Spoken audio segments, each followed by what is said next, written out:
think we're still in it. I think there's another wave. We're still in the middle of another wave.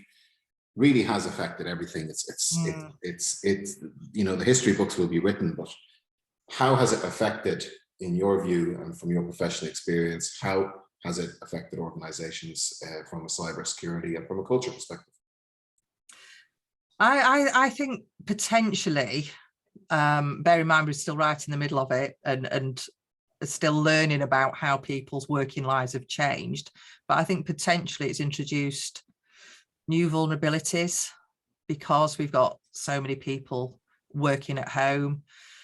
And this is all in intuition really from my point of view at the moment, but there's a distance being created between what was the normal workspace and where people are working now. So you haven't got that, almost like that peer checking, that monitoring, that same level of governance that's in place, in quite an informal way.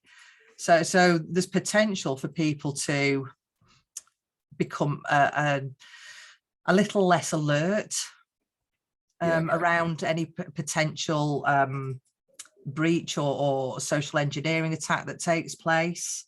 It's the comforting crowds thing, isn't it? The strength in numbers, because people watch other people's backs. Yes, absolutely, absolutely. But I also think, you know, people may have ended up in situations where they're more willing to take risks as well, because they're in a totally different position from how they would have been, say, 18 months ago.